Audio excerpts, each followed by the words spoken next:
I'm Lisa, I'm a recovering codependent. I'm Chris, recovering codependent, and we are doing a series this year and kind of doing a little examination of where traditions bleed over from outside of our 12-step meetings and into the rest of our life.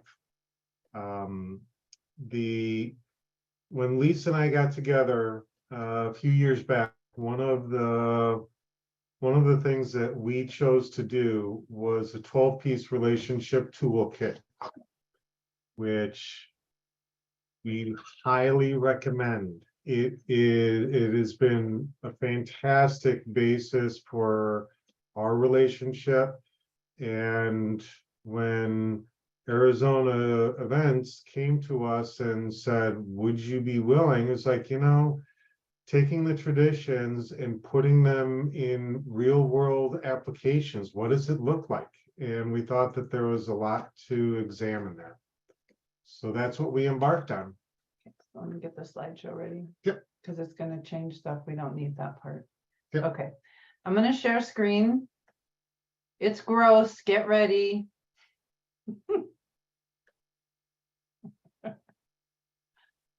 You want to introduce that? No, you get to, Okay. because you got the idea. Okay, so the series that we're doing is Traditions in the Real World. The real world. This is our second one, correct? Yep. And work, a petri dish of dysfunction. And I want to tell the story how I got this. It's super quick. I was talking with a sponsee who lives in the UK, and we were talking about work, and she was talking about her history in the workforce, because now she's a stay-at-home mom and works 24/7 basically. But we were talking about what happens outside, and she goes, work, it's a petri dish of dysfunction. And I went, oh my God, can I borrow that? So that's how we got the title from my good friend in the UK. And it kind of struck me deeply, because I thought, a lot of dysfunction happens there in the workplace. And we thought it might be a good topic to share with everybody and to have people share their experiences. So without further ado, we'll move on from there, right? Mhm. Yeah. So this is kind of our agenda. Why don't I go through the first half and you go through the second half? Sounds good. Perfect. So housekeeping, I always like to do the housekeeping thing. We're going to take a break about halfway through. I really believe it's important to be able to take care of personal needs, get more coffee, whatever you need. From there, I'm going to share my work story, just some of the things that I've dealt with as a person in the workforce. Chris will be sharing a work story in two parts, basically because his is very relevant to recovery and the traditions and what was going on at the time. Then we're going to break off and do a brainstorming session. I'm going to use the whiteboard for the first time in Zoom, so I'm really hoping things work. And this is going to be a time for some interaction. So we're not going to have you forced to stay muted. You're going to be permitted to unmute yourself. We would just ask that you raise your hand so we can call on you. I really believe in letting people be grown-ups, and we don't have to control. Then we'll take a break, and I didn't plan anything for the break, just letting people know, and I'm going to turn it over to my sweet husband. Well, and the second half, I think an open conversation about, maybe if there's a specific situation, we're going to have a breakout session that I think it will be good, because it's one thing to focus in on the struggles, but then I think it's also beneficial to say, you know what, this actually worked out. I tried something new at work and this is a success story. So sharing some of the positive things that have already happened as a result of recovery, and think that will be a good way to finish up the today's workshop. Well, then you're going to do. Well, yes, and then there's going to be the conclusion of my story, because my story is a long story, and we'll get into that. I'm So sorry, honey, I'm Yeah. helping. Okay, you're helping. I'm helping. All right. Okay, so it's not moving. Why isn't it moving? Oh, that's why. We were at a exhibit downtown and we got to do this fun picture. Yep. So I'm gonna go ahead and share my story, and I won't take too much time. I've been working since I was 16 years old. And previous to that, I used to be a babysitter. You know, as a young girl, I would go to people's homes and watch the kids so that, you know, the parents could go out and stuff. And honestly, from even as being a babysitter all the way through, I have encountered a lot of dysfunction as a person, and not just as a woman, but as a person. But one of the things that I encountered that was pretty rough as a younger woman was sexual harassment. It was a really big one. And I remember having a boss who basically said, you know, you either do this thing or you're going to lose your job. I've had that happen. And I've been in work situations where there were unrealistic expectations. And the big one that I had that was probably only about maybe in the last 6-7 years, I was still in Vegas at the time. I was working for a small trade show company, and I had to terminate somebody. And the owner was supposed to be there because he's the one who said, hey, this guy's out. And so when the guy showed up and I was supposed to sit down and have this conversation with him, literally at that moment, he got on the phone and basically said, no, I'm not going to be there.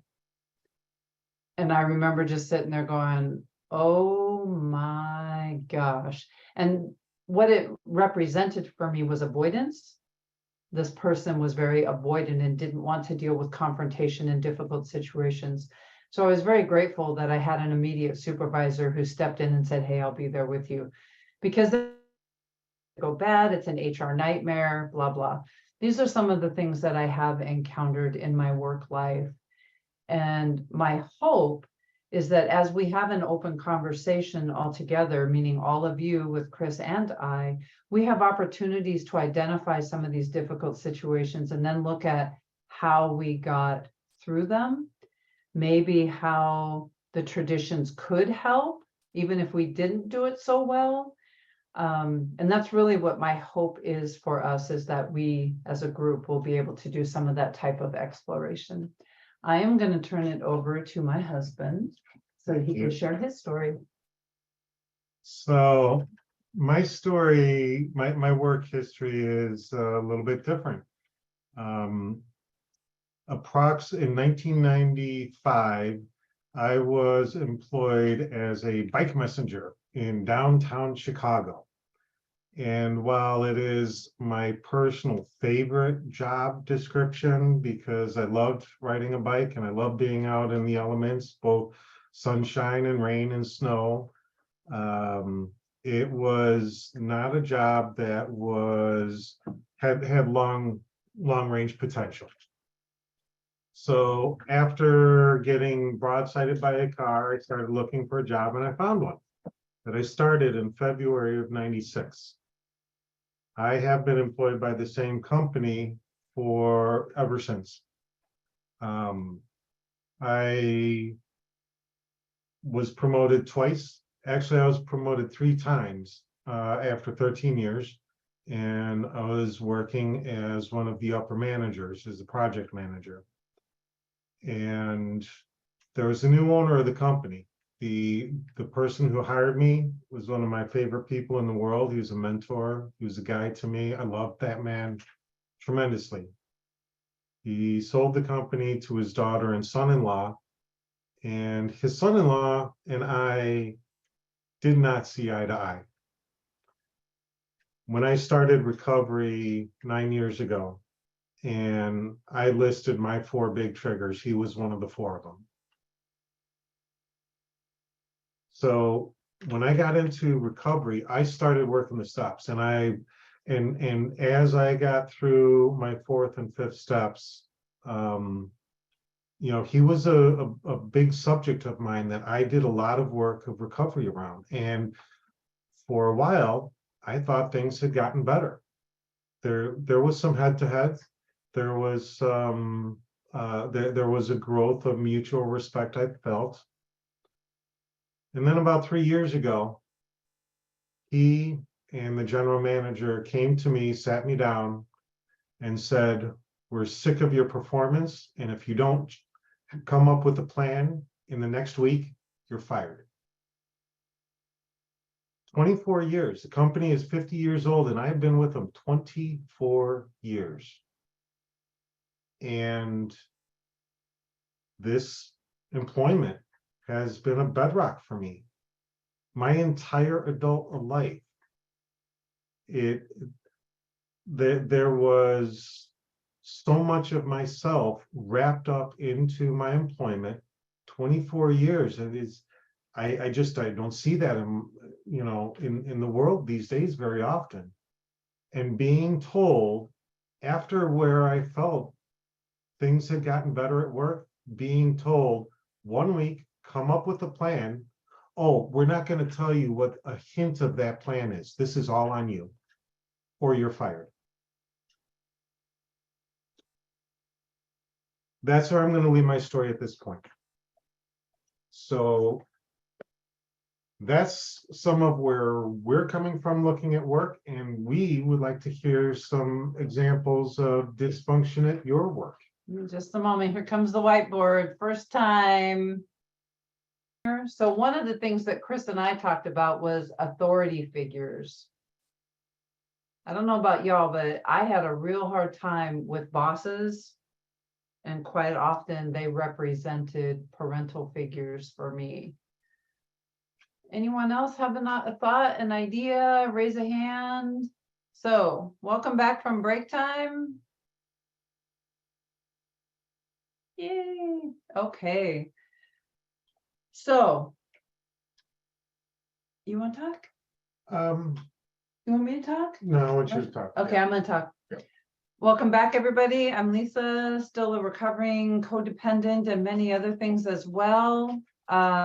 We are going to continue, and what our intention was when we sat down to talk about things, we're kind of blending two different processes. I have no idea why that happened.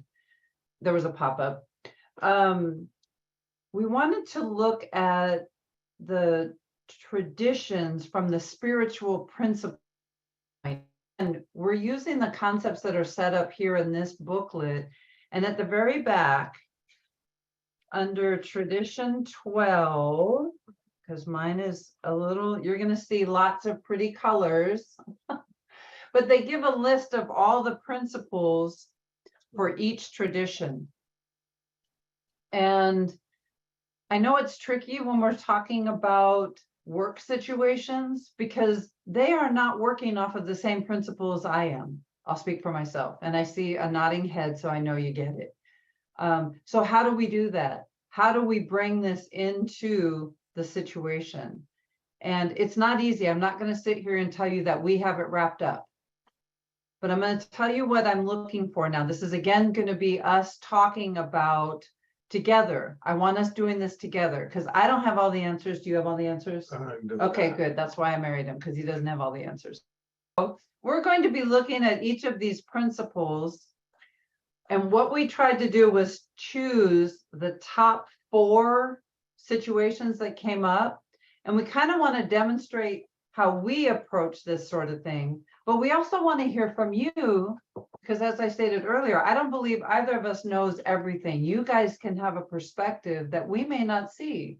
And I would like to have an opportunity for you all to kind of chime in on it as well. This proves that I am a non-professional. Okay, you know how they say non-professionals, we try to stay, yeah, this is it. Okay, all right. So we wanted to start with authority figures. So if we look at addressing, where did it go? Because I know what I did on that time. That was my fault. Okay, so if we're looking at authority figures and we look at those spiritual principles, which principles might we look at and apply to dealing with authority figures? And if you have something to chime in on, please, please, please raise a hand. And we'll call on you. Yeah. Maybe. Okay. So the next kind of group that we wanted to look at was competition. And, when Lisa and I were talking about on the break, it's like, one thing that came to my mind was we've got competition with our peers, but a lot of times there's competition just one person above us or perhaps one person behind us. So I wanted to talk about that little work scenario. Again, trying to stay in the mode of which principles of the traditions do you see as a possible route towards a solution? Because, that's what we have. We have challenges at work. And one thing that I try to remember is, okay, if I have a challenge, what's the solution? So we're trying to find solution orients and trying to use principles to dig towards, or at least steer the boat towards a solution. So You like boats. I do. We'll go ahead and open up the floor. What traditions jump out to you when it comes to competition with your peers? Next item.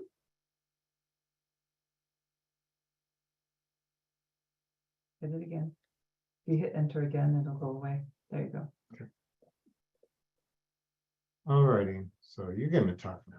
All right, being held accountable for things that we are not responsible for. Many of you talked about different scenarios being thrown to the wolves, the education piece again. Yeah, I think that a lot of us can be faced with these sorts of things. And so again, going back to those spiritual principles, which ones would you look at? Which ones would you call upon and say, hey, this is the one that needs to come into play here? Well, we're going to have a little bit of a change of plan due to time constraints. So I'm going to pull this off. Go back to, why do I have the PowerPoint open twice? I'm not sure. I don't either. Sorry guys, it's been a thing. All right, screen share, second screen share. Thank you all so much for your participation in that. I actually learned quite a bit from all of you, and I appreciate that so much. So breakout sessions. So talked about a couple of scenarios and ways of bringing the traditions in to a struggle that you might be looking at. And our thought is that perhaps during the course of your recovery, you've already had the opportunity to see things change at work. And maybe you haven't looked at it. Wait a second, those traditions are kicking in. These, sorry. Even if people at work are not in recovery, when we bring recovery into the workplace, things start to change because it's now a different dynamic, because one person has some recovery. So where are some things that you might have seen getting better at your place because of your recovery? And let you know where it all shook out for me. After this ultimatum was dropped on my lap, the first thing that really kicked in for me, I had basically of sitting and stewing in my head, and I wasn't working my steps. I wasn't open. I was in complete unmanageability. And after 2 days, I got back to my program. I spoke with Lisa, I spoke with my sponsor, and the first thing I had to do was to examine, did I want to fight for my job? And I had to answer that question. And then once I answered, yes, I'm going to fight for my job, then I had to come up with a plan with no inclination, no ideas of which way to go. So there was a lot of faith that went into coming up with a plan. Throw on top of it, I present my plan and they say, oh, let us think about it. So then I'm in limbo for another 48 hours.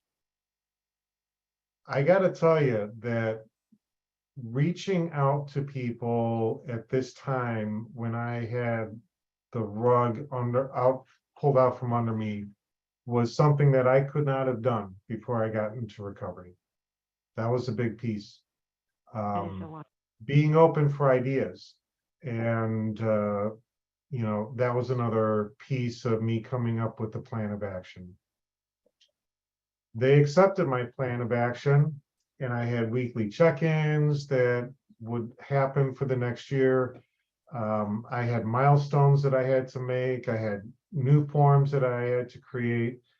I had this guillotine hanging over my head for a year. Those old codependent, perceptions of judgment and victim was in my face day in and day out. And for me, the only way I got through that year was falling back on these principles. I had to focus in on my primary purpose. Now, my primary purpose for the job was to be of service to my customers and to my peers. A second primary purpose is to hold on to my job. There's the benefit of holding on to my job, but you know what? I had to recognize that my primary purpose is to be of service to my customer. And I had to put holding on to my job into the hands of my higher power. I had to stay focused on being of service to my customer, both internal and external. And if I kept my job, it's because that's what God wanted it to happen. Flexibility. I had solved problems one way. Well, the way I had solved my problems had apparently pushed my employment to the brink. I had to be open to new ideas. I had to ask people for suggestions. And I didn't know if it's going to work, but I had to try something different because the way I got to that place of work was the way I got into recovery to begin with. My way wasn't working. And I had to ask for suggestions.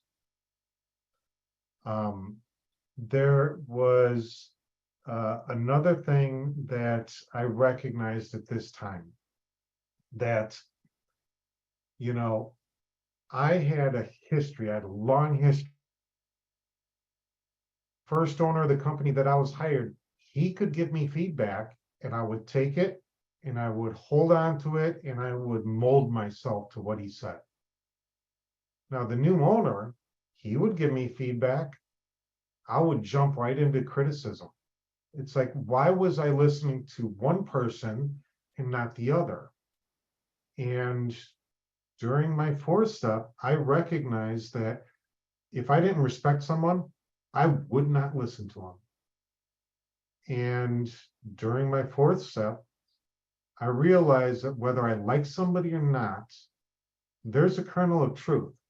I may not like what they say or how they say, but if I ignore their truth, if I don't look for their truth, whether I like them or not, then I am not open to. So I had to remember that listening to others was important, whether I liked the person or not. I could take or leave what they said, but I had to listen. So I found I needed all 12 of these traditions, different combinations for different circumstances, but I needed all of them and I needed to balance them. So we are running out of time. We're out. We are out of time. But I just want to show the last pictures because I really like this one. So this is Chris's. And we wanted to just do a quick summary. All of these principles can be condensed into a single, simple idea. What's the loving thing to do? And that's from the 12-piece relationship toolkit.